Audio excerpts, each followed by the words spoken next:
औरंगजेब कबरीच्या वादानंतर नागपूरमध्ये झालेल्या दंगलीनंतर आता बारीक लक्ष ठेवण्यासाठी एनआयएची टीम छत्रपती संभाजीनगरात दाखल झाली आहे।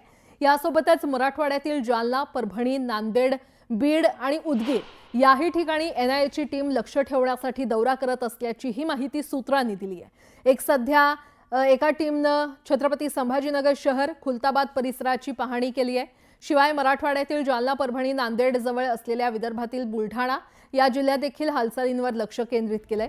औरंगजेब कबरीच्या पार्श्वभूमीवर दंगल किंवा तेढ उद्भवेल असं कोणी काम करतंय का यावर बारीक लक्ष असणार आहे।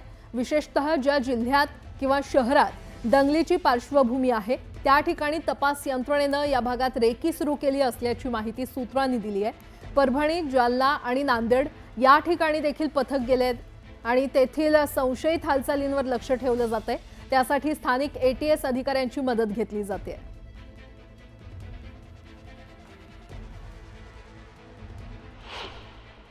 कबरी पाडताना त्यांनी कोणाची परवानगी घेतली नव्हती आम्ही, किंवा स्वतः देवेंद्र फडणवीसांचा फोटो मी पाहिला आहे नागपूर रेल्वे स्टेशनवर। ते कार सेवेला निघालेले आहेत, इथे रुमाल वगैरे बांधून।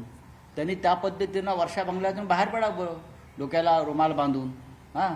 जय श्रीरामाचा किंवा अन्य काय असेल ते, जय भवानी, जय शिवाजी, आताच कुदळ फावडा घ्यावं आणि त्यांचे जे 5-6 लोक आहेत वीर त्यांनाही घ्यावं आणि जावं तिकडे। त्यांना कोण अडवतंय? कोण? पत्रक कशाला लिहायला पाहिजे? ही पत्रकबाजीची नाटकं बंद केली पाहिजे।